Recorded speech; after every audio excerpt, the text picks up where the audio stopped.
मेरी कहानी थोड़ी फनी सी है और इसका शीर्षक है अलसी ब्राह्मण।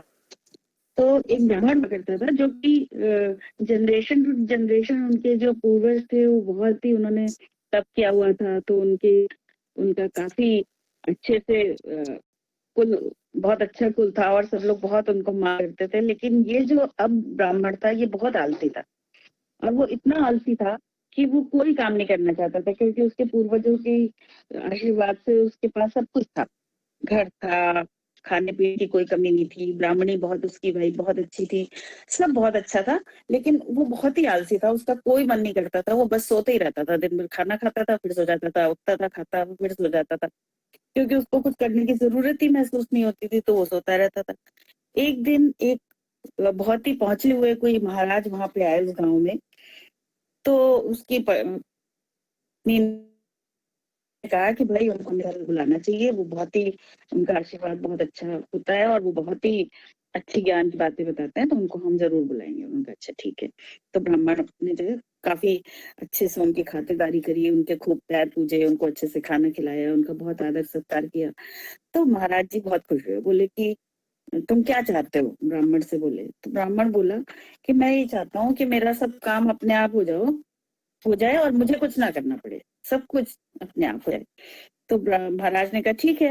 उन्होंने उसको एक जिन्न दिया कि ये जिन्न है तुम्हारे पास, ये तुम्हारे सारे काम कर देगा, तुम्हें कुछ करने की जरूरत नहीं पड़ेगी। तो अब तो ब्राह्मण के और मजे आ गए। लेकिन उस जिन्न की एक बात थी कि वो जैसी वो काम बताते थे वो 5 मिनट में करके आ जाता था। कहता था उनका खेत सारे जुताई कर दो, 5 मिनट बाद आ गया, बोला खेत जुत गया, अब आगे काम बताओ। उसकी यही शर्त थी कि वो बैठे, वो 1 मिनट के लिए भी खाली नहीं रह सकता, अगर वो खाली रहेगा तो वो ब्राह्मण को खा जाए।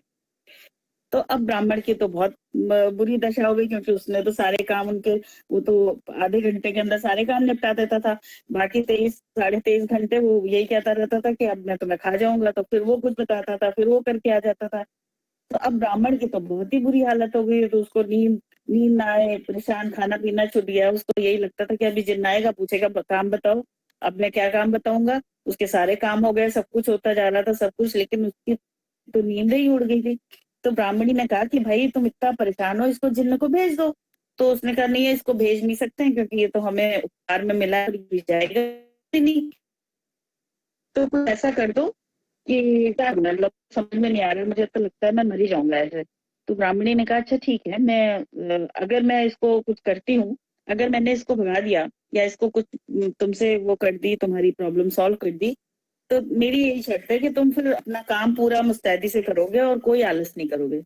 तो ब्राह्मण ने कहा हाँ बिल्कुल बिल्कुल, जैसा तुम कहोगी वैसे ही करूंगा, बिल्कुल आलस नहीं करूंगा, अच्छे से काम करूंगा और सब कुछ अपना पूरा देखूंगा। तो उन्होंने अच्छा ठीक है। उसने कहा, जिनको बुलाया ब्राह्मणी ने, उसने कहा जाओ तुम, वहां पे बाहर एक कुत्ता है, उसकी पूंछ सीधी करके आओ। अब वो गया जिन, तो वो उसकी पूंछ सीधी करता था, वो फिर टेढ़ी हो जाती थी, फिर वो सीधी करता था, वो टेढ़ी हो जाती थी। लगा बहुत देर तक लगा रहा, उससे सीधी नहीं हुई।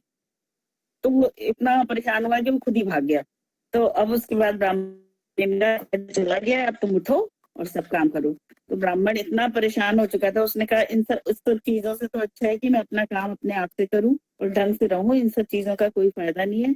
और उसी में उसको प्रसन्नता भी मिलने लगी। तब उसने रियलाइज किया कि दूसरे से काम करवा के कभी भी कोई खुशी हासिल नहीं है, अपना काम खुद करो। और आलस सबसे बड़ी बीमारी है, उस आलस से छुटकारा पाना बहुत जरूरी है। तो बच्चों, इससे यही शिक्षा मिलती है कि आलस सबसे बड़ी कुदशा कहना चाहिए या बुरी आदत है, जिसको छोड़ना चाहिए।